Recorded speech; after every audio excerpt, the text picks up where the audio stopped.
This comes against the backdrop of so-called Signalgate. I look at a move like this, it's being presented as a way that, Mike Waltz is moving to another position.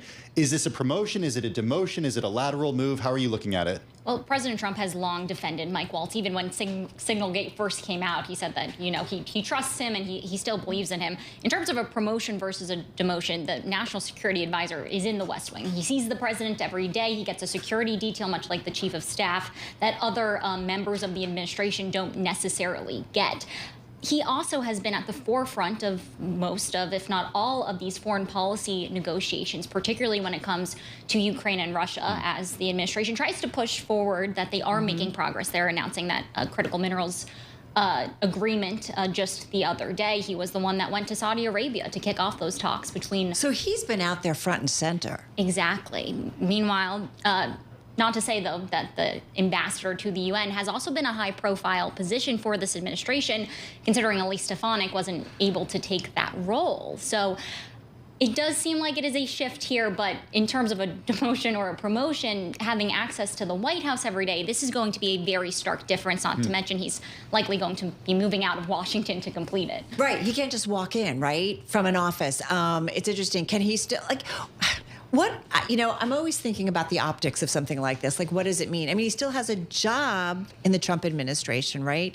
But it's a different job. Definitely. Particularly, it's a little bit more removed, right, from being at the forefront of negotiating these deals that the administration, particularly as we cross into the 100-day mark, is trying to show that they are making progress on. So when you have somebody that has been leading them now no longer leading them, of course, that's going to raise questions about momentum and who picks up those talks.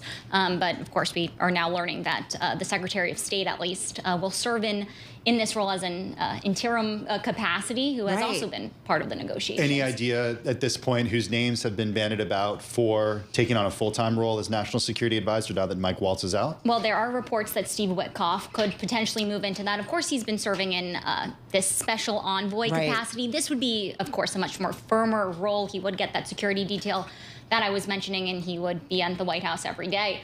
And sort of have that more firm administration position. But that would also leave a vacancy at the role that he's had, which has been traveling around the world to many different countries on behalf of the president. Definitely. But still, President Trump is basically signaling to us, though, that he has a pretty long roster of people that he has been pulling into these different situations. However, Witkoff has, of course, been absolutely pivotal. He's the one that is going directly to the Kremlin, for example, to meet face-to-face with Putin as they try to get some sort of movement here. So Defense Secretary Pete Hegseth, okay for now? Well, with that said, when we are talking about Signalgate, there is an Inspector General's investigation currently going into place, and that's at the Pentagon. That is specifically looking into the Secretary of State, Pete Hegseth. And he has faced some renewed criticism in recent weeks, since it appears there might have been perhaps another Signalgate, so-called, that he had his wife and his brother also added to some chats.